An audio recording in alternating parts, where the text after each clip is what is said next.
Are you bored living a mediocre life? We were too, and we know how to change that. Each week, we'll leave our comfort zones to explore a new topic, then step onto our soapboxes, a safe space to sound off on our latest adventure. Come explore with us. All opinions are welcome. This is a mindset. This is a lifestyle. This is Siren Soapbox. Hello, fellow explorers. Welcome to Siren Soapbox. We're on a mission to explore beyond comfort zones, and we're starting to make some waves. Ready to take the first step outside of your comfort zone? Dive into sirensoapbox.com, where you'll find links to our blog, Explore Magazine, our YouTube channel, and Getting Real with Siren Soapbox Movie Club. So many ways to explore. Pick one today and experience life outside your comfort zone. This week, the Sirens read the book In Deep by Sharon Ward. In Deep is the first book in the Fin Fleming scuba diving adventure series. In this book, Fin finds herself at the center of an investigation after several dive accidents occur in her presence. However, she is sure someone is targeting the people she loves and decides it's up to her to figure out who or what is to blame.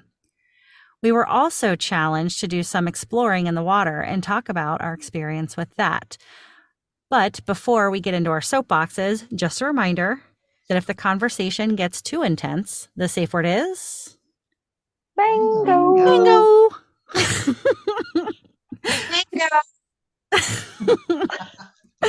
First up on her soapbox is Sarah. Well, thank you, Mer. Well, I totally loved reading In Deep. I really enjoy mysteries and whodunits, and this story definitely covered those genres. On top of that, though, the story is set on Grand Cayman, which is only one of my most favorite places to visit.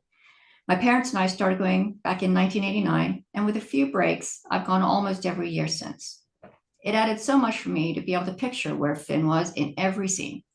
The author, Sharon Ward, is very clear up front about some of the locations being fictitious, but that didn't stop me from trying to figure out if I could picture the places. I could really imagine that they all exist.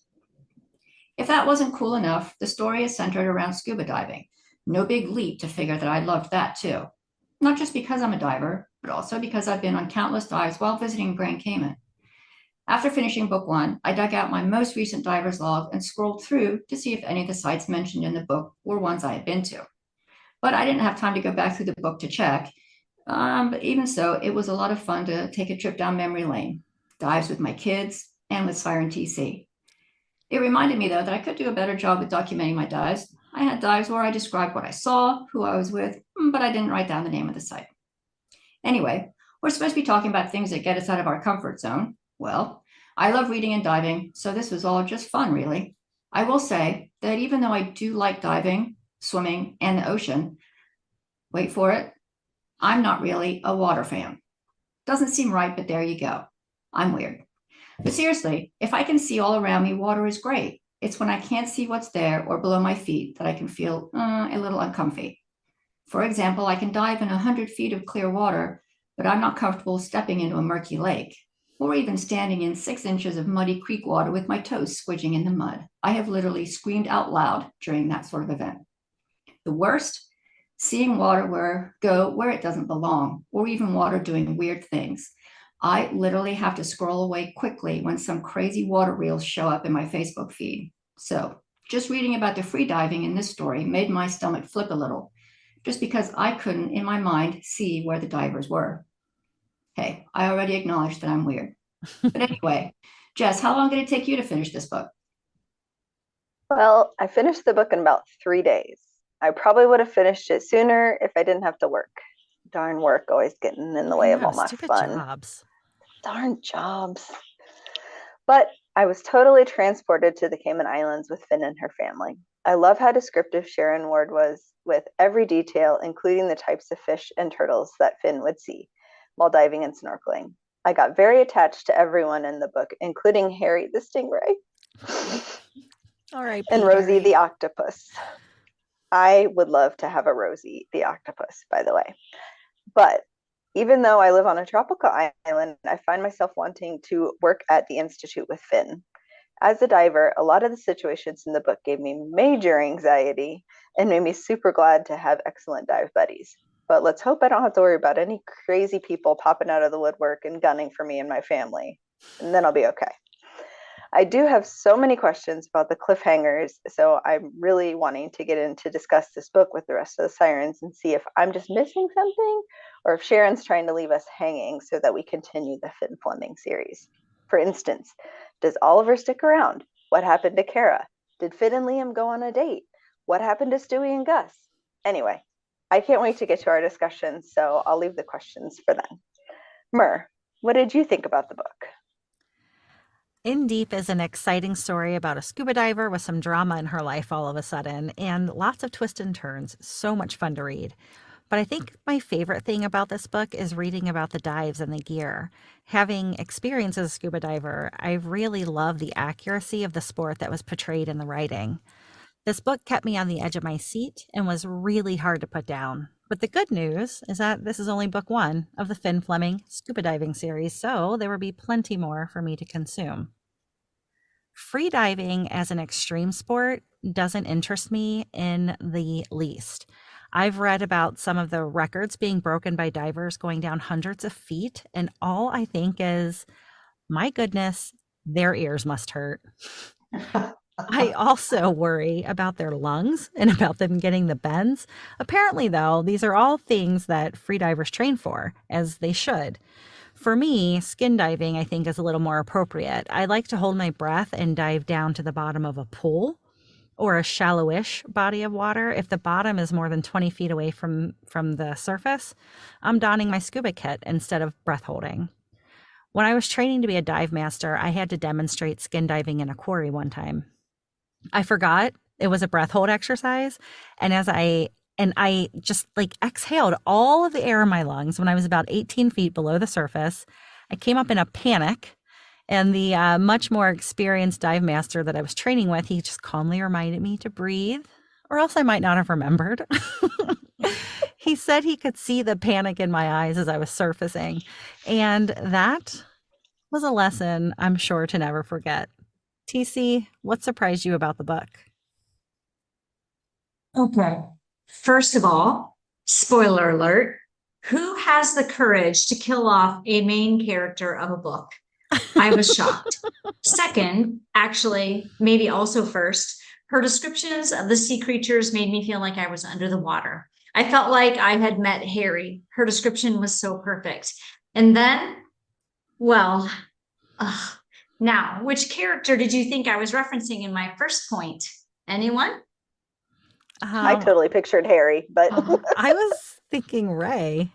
I meant Harry, who is a Ray. So that's kind of funny. Yeah. But also that other character who I wasn't going to mention, but okay, Mer. You already said spoiler alert. Wow. I know. You really predict what happens in this book. I read the entire book in less than 24 hours. I just couldn't put it down. I didn't want to put it down. I was immersed in Finn's world. I also completely enjoyed reading a book set on Grand Cayman. This is where I got engaged after all. And I loved thinking back to dives and post-dive food and drinks with Siren Sarah.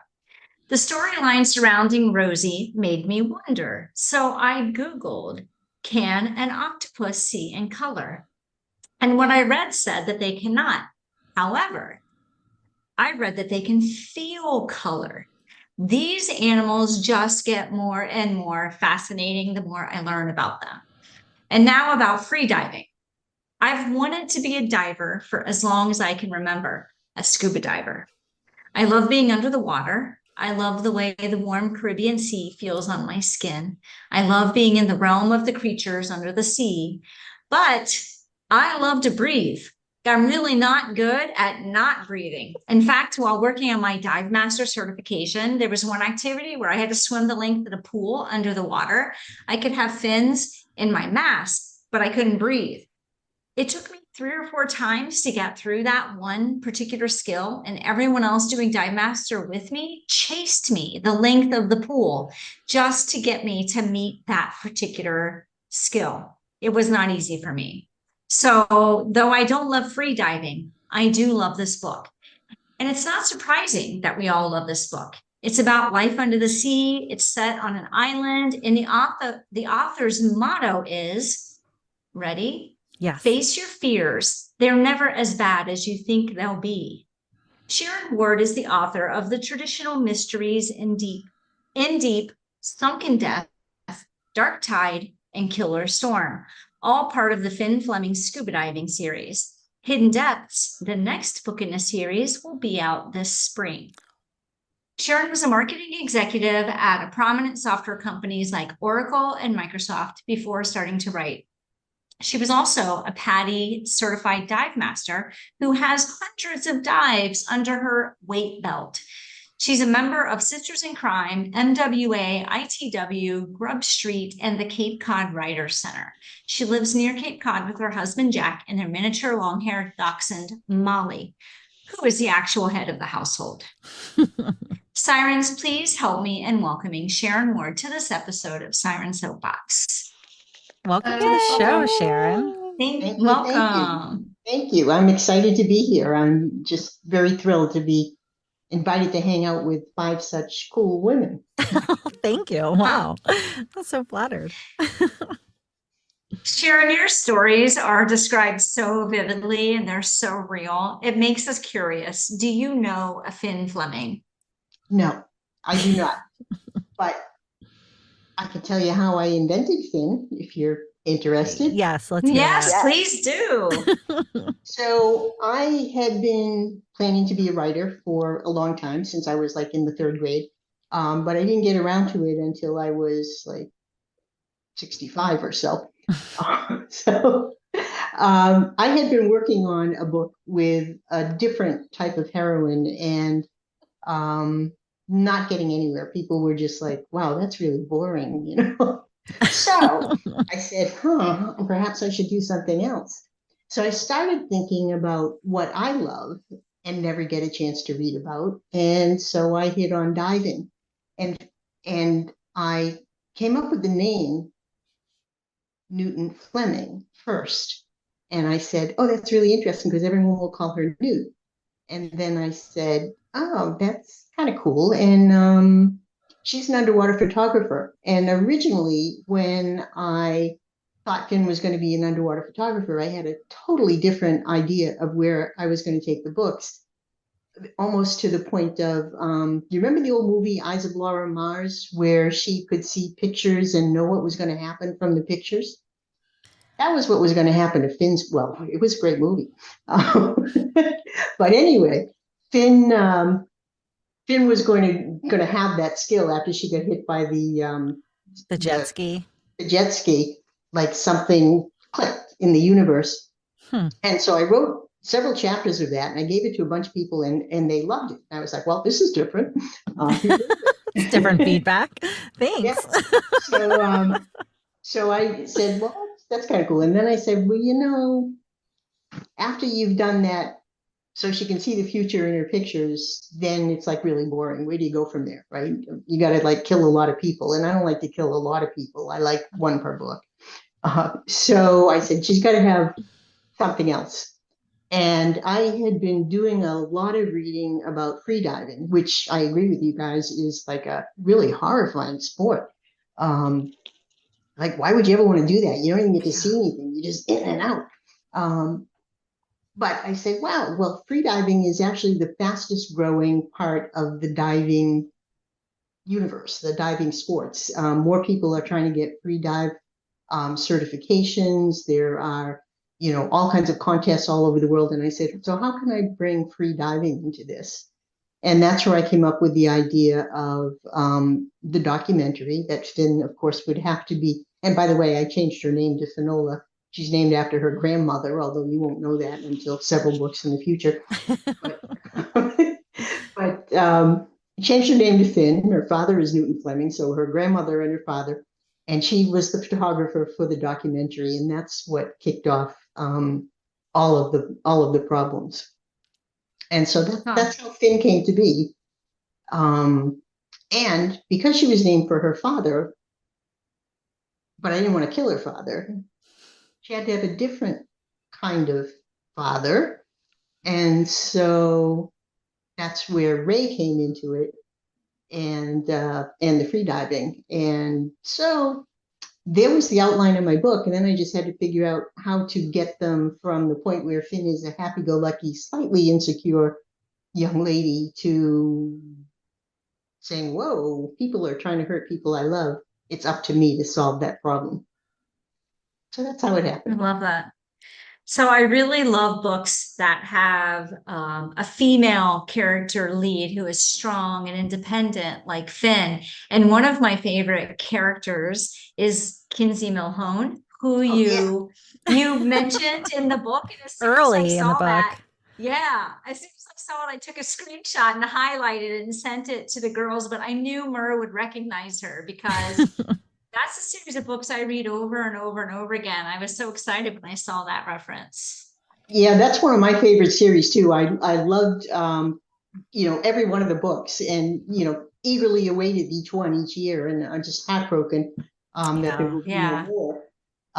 But yeah, and I always thought that was amazing because as women, we're all supposed to like have really nice hair and makeup and all this stuff. And I thought, God, Kinsey's so amazing. She just like whacks it with the that is so brave. Haven't we all wanted to do that though? Oh yeah. Yeah, but Kinsey does it. She's like, That's her regular style.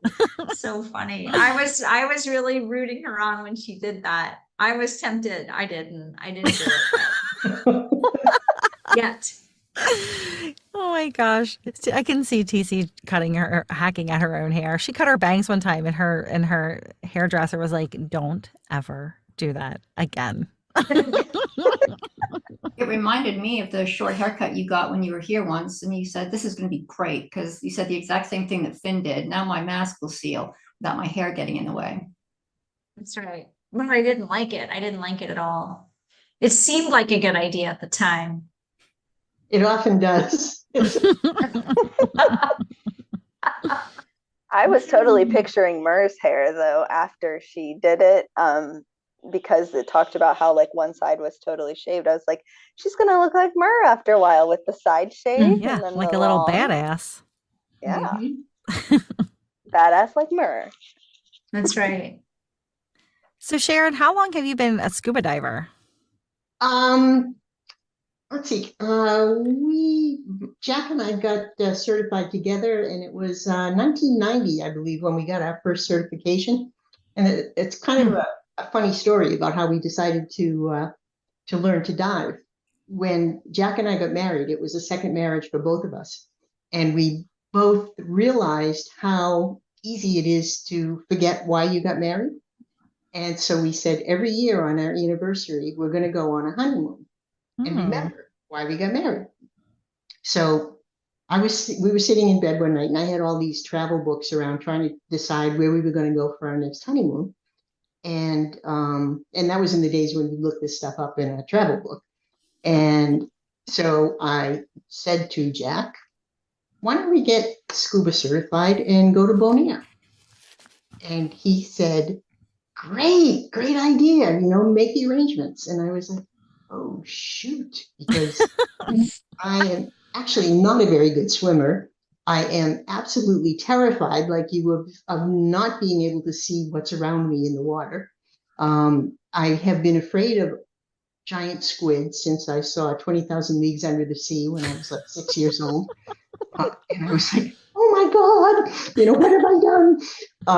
So I thought, well, if I never bring it up again, maybe he'll forget. But he did not. So we learned to scuba dive, the learning was like a horrible experience. But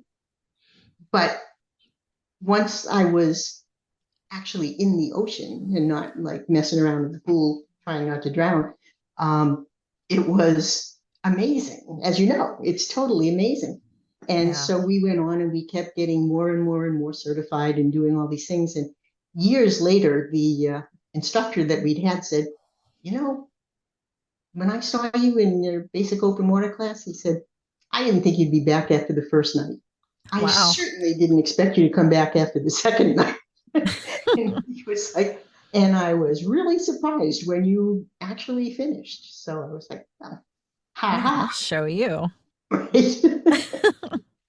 But he was right. I mean, if you have to be rescued in the pool, the chances of you actually becoming certified tend to go down. But I think that's a good point, Sharon.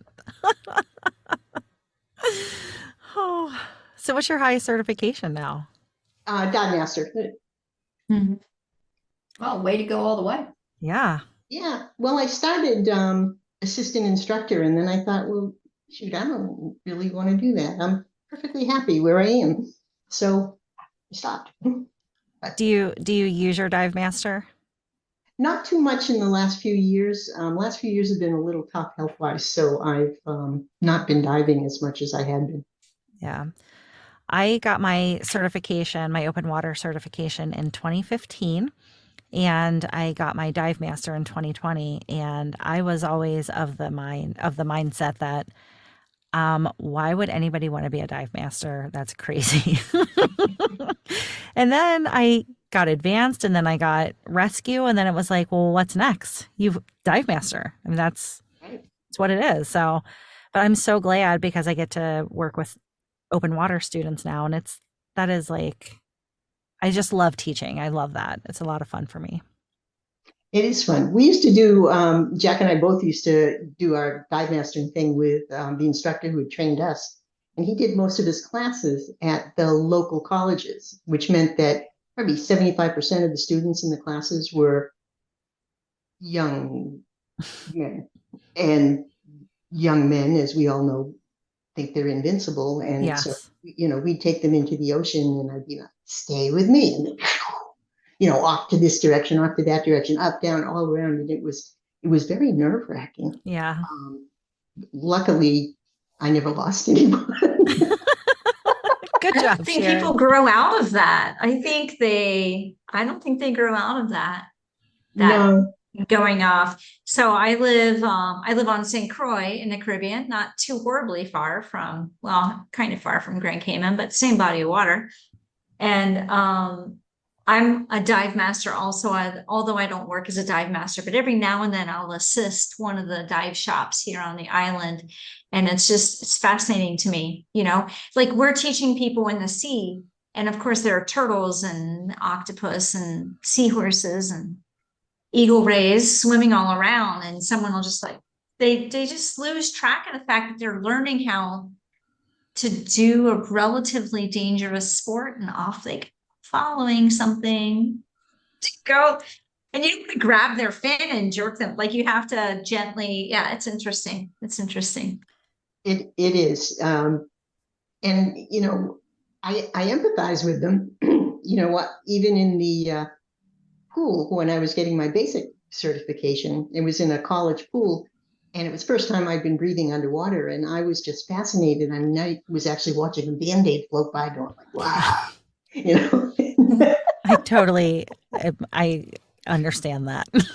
Band-Aids are gross. We use a YMCA pool here for ours, so yeah, I get it.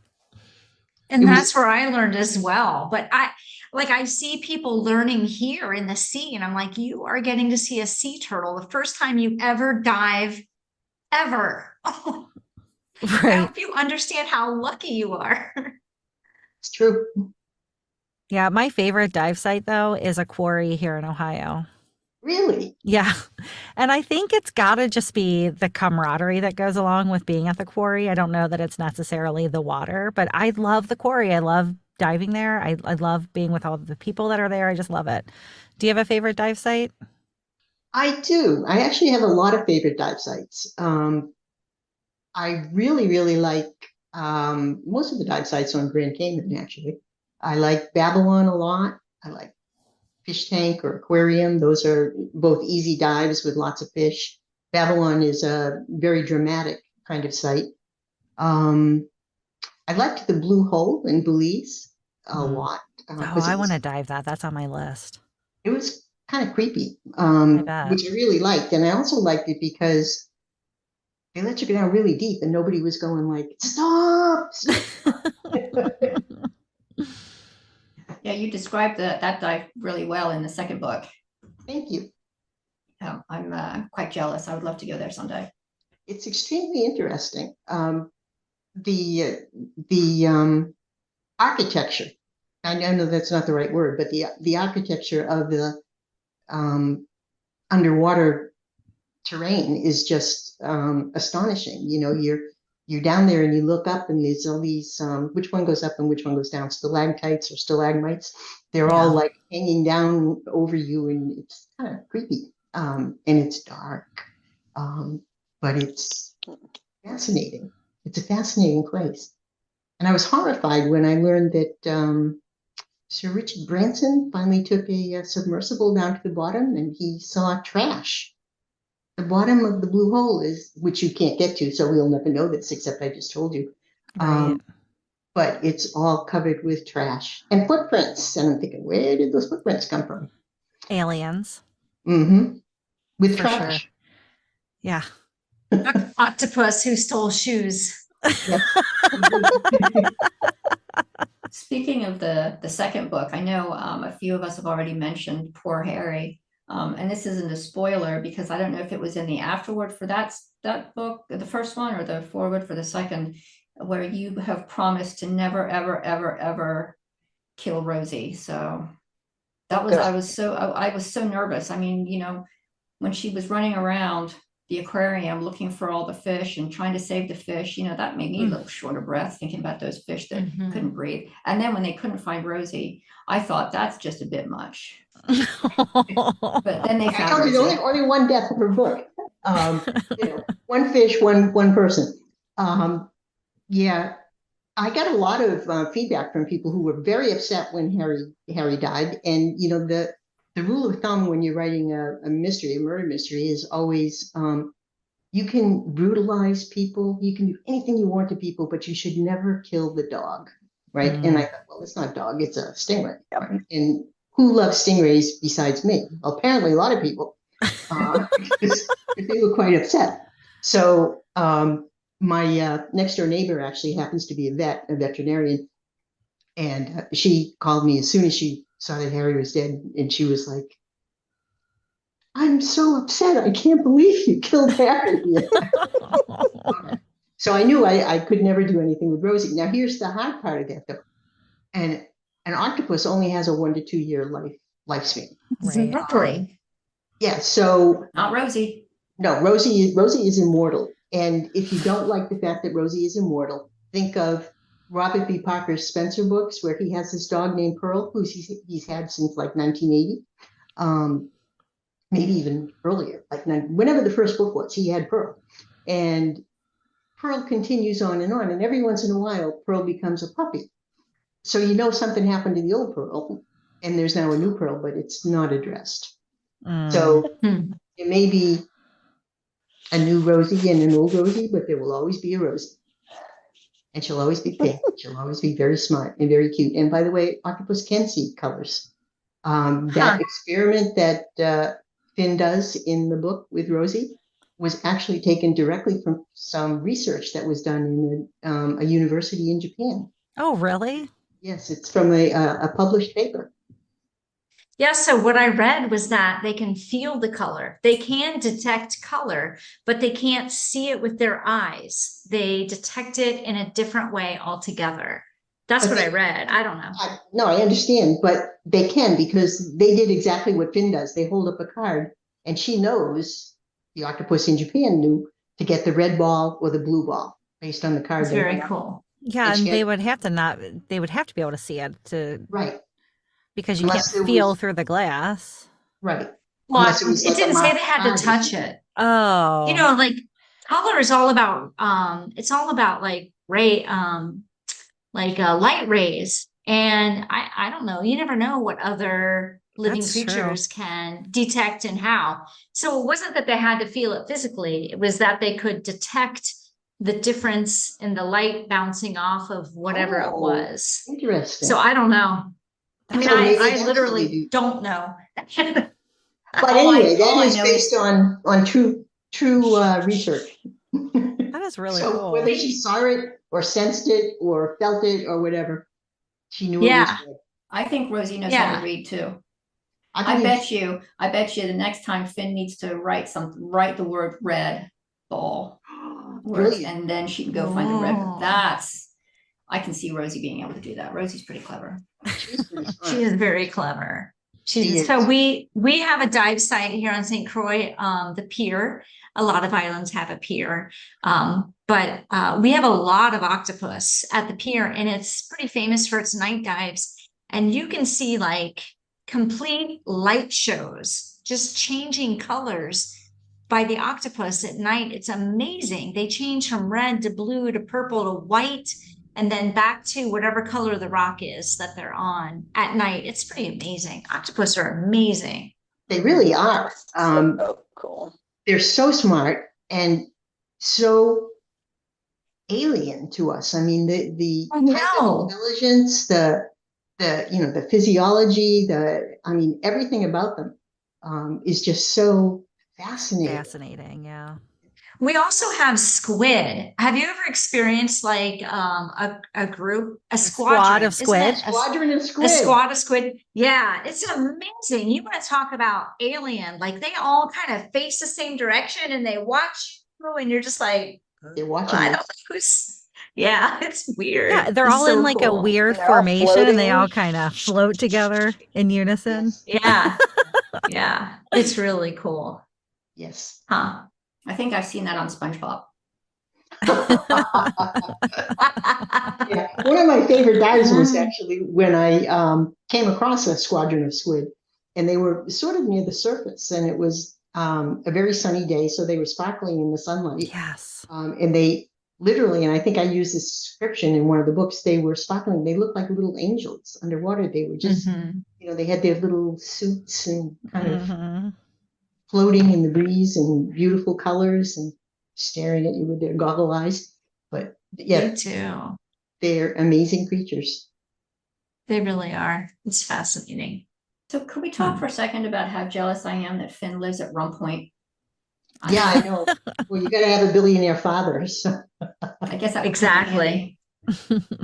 Every time she would go to her house, I'd be so jealous. I'd be trying to picture which house it is over there. yeah, So it's Sharon, a composite actually. But go ahead.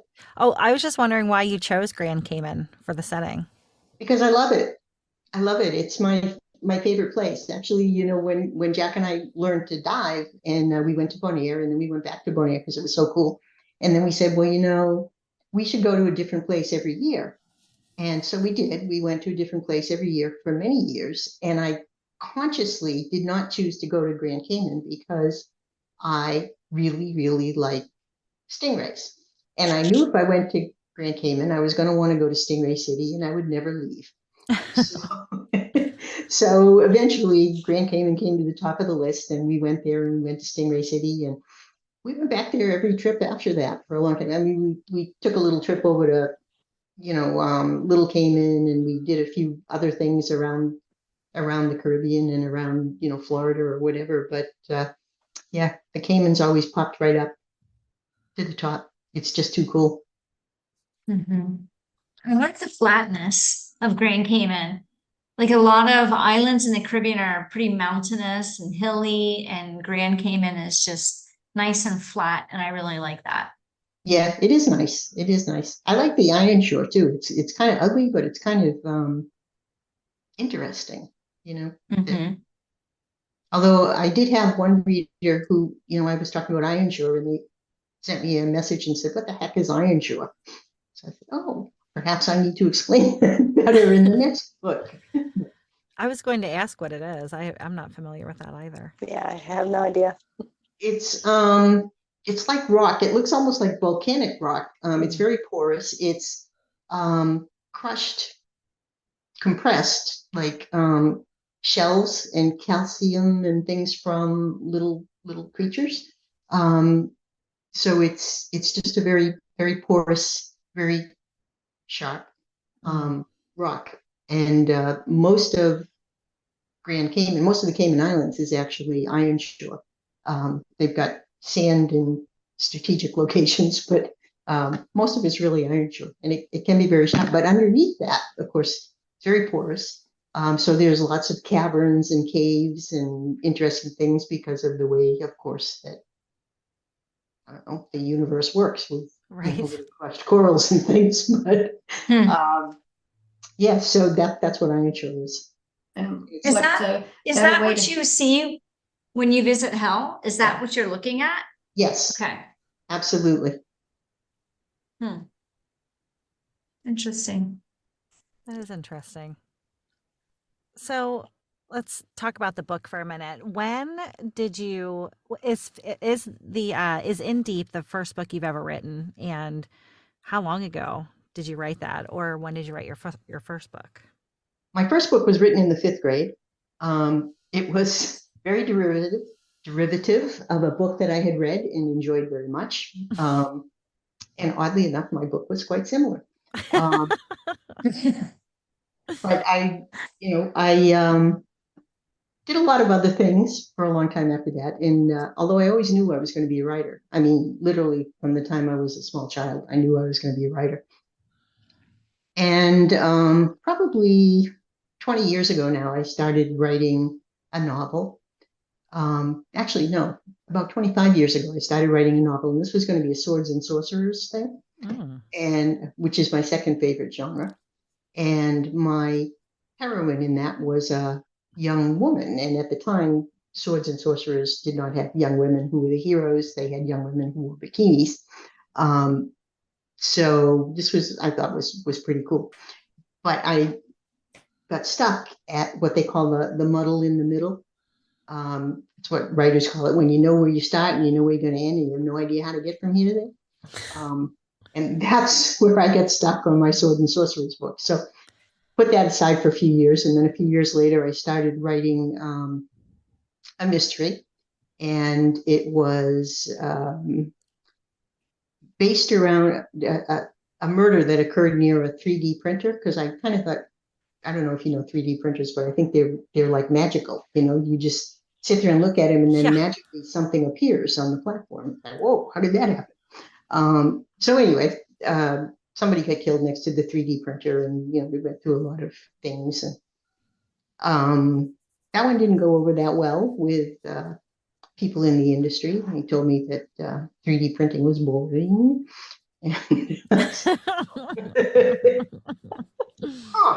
I thought it was very cool. So anyway, I spent wasted about 10 years of my life writing and rewriting and redoing that. And then I said, well, this is now a dog's lunch. So it's going over here, and I'm going to start something new. And that's when I went to figuring out what I was going to do that was new and hit on In Deep. How long ago, when was that book written, In Deep? In Deep was written I started it in 2019, and I published it in 2020. Oh, nice. Yeah. And you've just been cranking them out after that then. I have. That's the wonderful thing about, I've chosen to self-publish, so I have my own publishing company and I do everything. The neat thing about that is that I can publish as often as I want, or as frequently as I want. Whereas if you're in a traditionally published environment, you're kind of restricted to one a year. So I'm really excited to read book 2. I haven't started it yet, but I'm wondering if you have tried free diving. Like, I don't know if Finn tries it or not, but I'm wondering if you have ever tried it.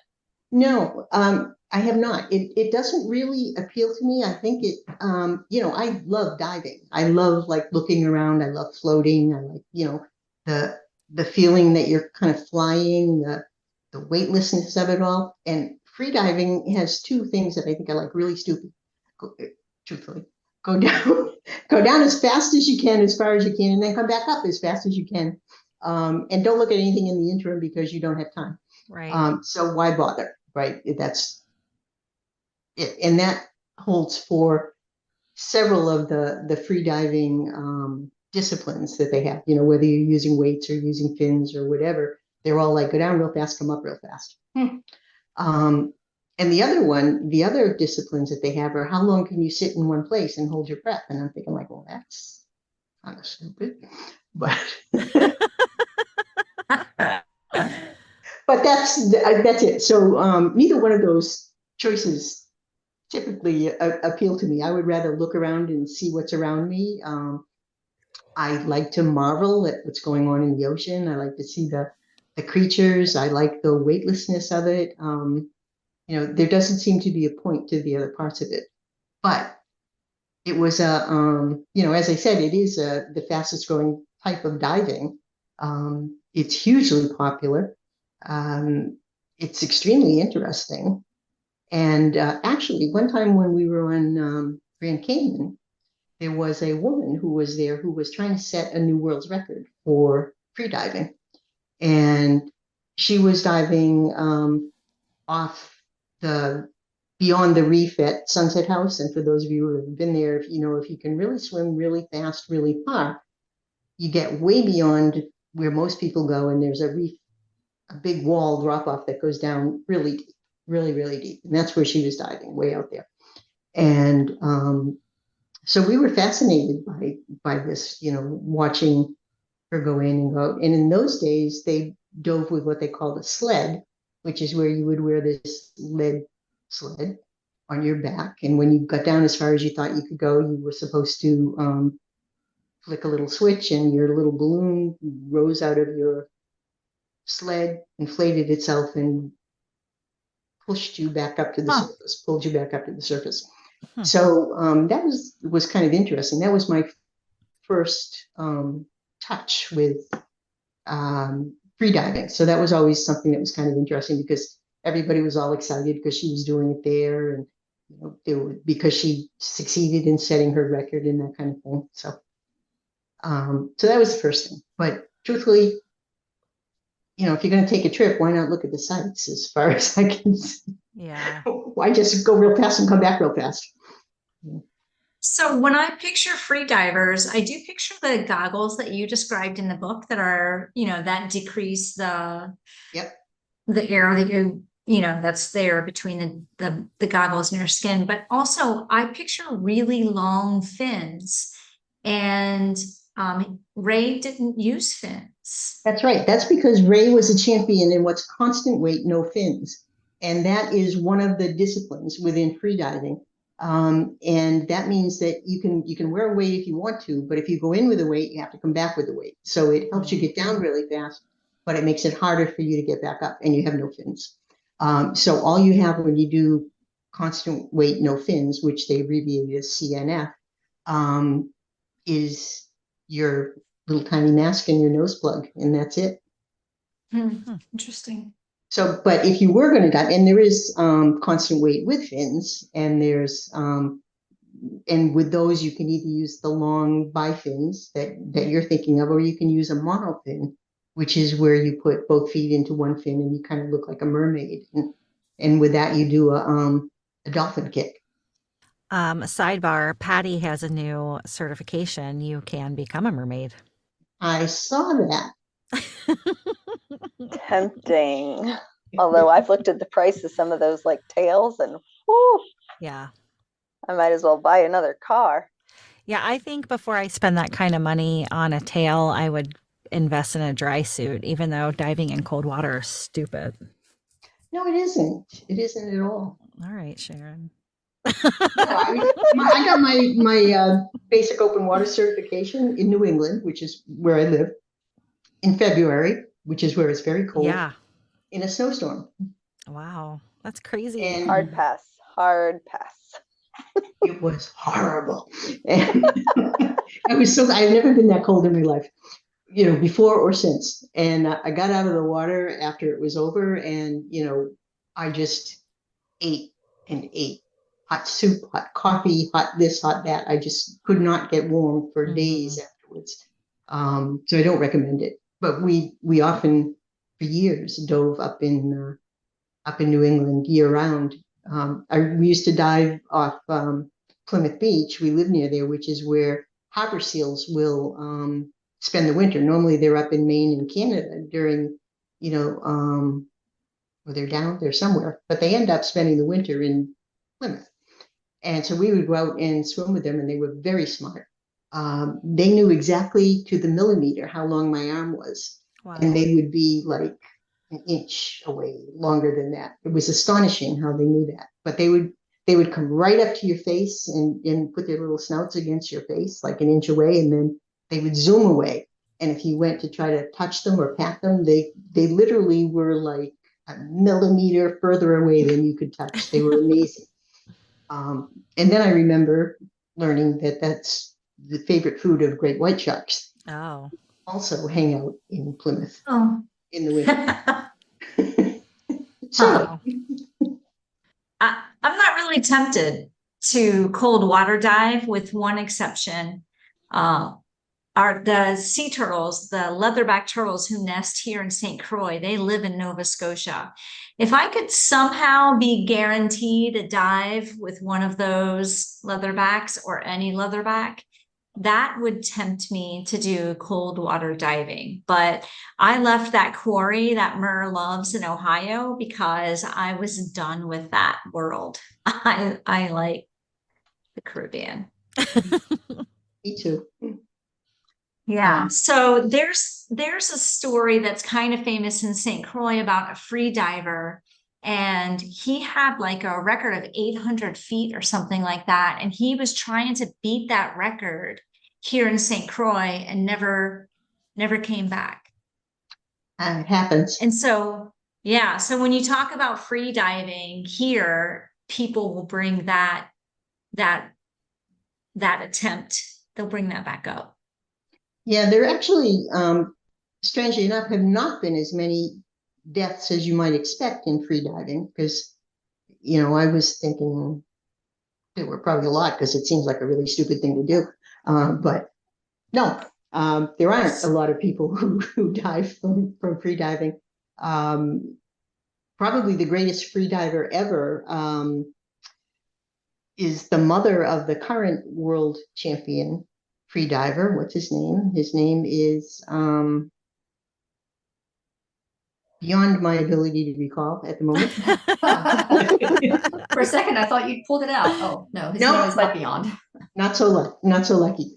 But anyway, his mom, who was considered the greatest free diver of all time, still disappeared on a dive where she was teaching some, I hear they were Russian oligarchs, and she never came back.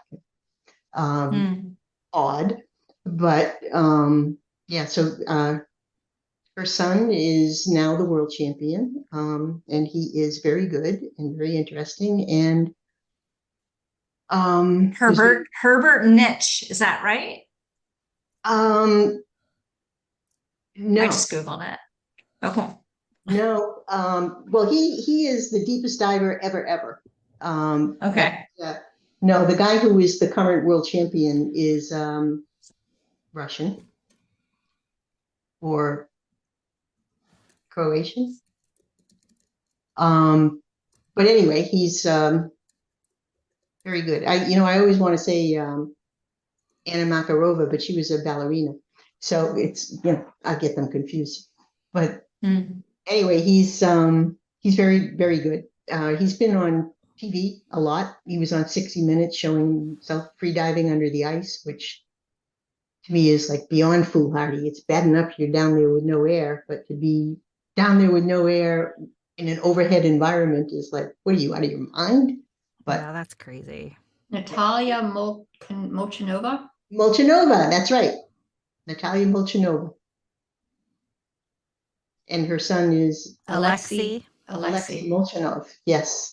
And he also has a free diving equipment company where he manufactures and sells equipment for free divers, which is...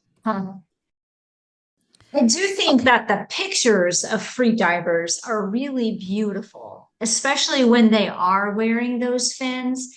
Like when you see the pictures of free divers under the water, they just look so graceful and unencumbered, and they have those long fins, and it's really beautiful. There is no scuba diver that can look even remotely that beautiful underwater. That's absolutely true. Speak for yourself. Well, yes. Those of us on this call all look incredibly beautiful while scuba diving. But yeah, you're right. It is a much more graceful look to it. But especially when you're getting back on a dive boat in your gear and you're like lurching forward like some sort of beached whale, that's how I look when I'm in the water. So I have another really stupid story to tell you. When I had first done my open water certification dives. As I mentioned, it was February and it was snowing, right? So we were on this very rocky beach in northern Massachusetts, and of course we were shore diving. And I was walking out of the water. It was very cold. My nose was running. My hair was plastered. I just looked delightful. And I tripped on a rock and I fell down and I got my tank turtled in the rock, so I couldn't get up. Gosh. And I was rolling around, freezing to death, nose is running, still just not looking that good. And, a couple of guys come over and they help me up. And I'm walking out to the parking lot. And this woman who had been sitting in her car in the parking lot comes running up to me and she says, "Is diving a good way to meet men?" Oh my God. Yeah, look at me. Obviously. Yeah, right. Who could resist? Right. I think about that often when I surface, because you just are a hot mess when you're coming out of the water. That's hilarious. So Sharon, what gets you out of your comfort zone and excited to explore? I have a hard time, and you'll find this hard to believe, I'm sure, talking to strangers. Really? It's extremely frightening and makes me very nervous. And so I do it all the time. I love that. That's awesome. Oh, good for you. You sure wouldn't have been able to tell based on our conversation tonight. No. I know. Well, I used to do presentations for a living, and I was a software person, and I would tell them, "Oh, this is how the software will solve every problem you've ever had." Right. And I would, talk to groups of strangers for entire days at a time, and people would say to me, "How do you do that?" And I said, "That's not me. That's an actress." Yep. Playing a part. Mm-hmm. I consider myself a very social person. I love to meet people and find out what we have in common and what I can learn from them, both of those opposites. But we had a challenge once where we had to walk up to strangers and ask if they were happy. And that is probably the most nervous I've ever been on any of our challenges. And then as soon as I did it, I was just overwhelmed with energy. So doing that thing that makes you scared like you're talking about, that is really exciting. It is. It is. Yeah. As long as it doesn't kill you. Yes. As long as it doesn't kill you. I don't know if I could walk up to a stranger and ask them if they were happy. I'm in awe that you were able to do that. It was scary. Yeah. But it was fun. Very cool. Because it's like asking a personal question, Oh, yeah, for it's sure. A very And personal question. Sharon, we recorded it. We were like, can I record you answering a question? Wow. I think that was the hardest part, being like, "Hi, total stranger, can I record you on my phone?" Right. Wow. That is impressive. Yeah. Well, we want to leave our listeners with a challenge this week. We want you to read the first book in the Fin Fleming scuba diving adventure series. It is called In Deep by Sharon Ward. And maybe get out and explore some water, whether it be above the water, underwater. If you want to take a Discover Scuba class, that might be fun. Just do something and let us know how it went by using the hashtag Siren Soapbox on all the social medias. Sharon, thank you so much for joining us tonight. Do you want to tell our listeners where they can find you? Sure. My website is sharonward.com, very imaginative. The books are available, and ebooks are Amazon only, but print books are available anywhere. So wherever you are interested in buying a book. And I would love to hear what anyone who buys the book thinks about them, or have discussions or conversations with them. Always interested in hearing from the readers. So SharonWard.com or Amazon.com, either way. Well, thank you, Sharon. And Sirens, thank you so much for recording with us tonight. This ended up being, all right, so it's going to surprise you. This is my new favorite episode. But I love that this episode, we loved the book, and I think we're all probably going to finish the series. But this episode ended up being a lot about diving, and that's fun because we don't do very many episodes about diving. So I really appreciate that about this episode. It was a lot of fun. And thank you, fellow explorers, for listening to this episode. You can check us out at www.sirensoapbox.com. We have some really cool things coming up. Make sure you check out some of our pre-dive episodes so you can explore along with us. Thank you for spending your time with us. And until next time, dive in, stay curious, and be happy. Thank you so much for listening to this episode of Siren Soapbox, and a special thank you to C Strings for providing our music. Snag their latest EP from iTunes today. Follow the Sirens on all the social medias, and don't forget to tell your friends about us. Like and subscribe wherever you listen to your podcasts. We'll catch you next time on another episode of Siren Soapbox.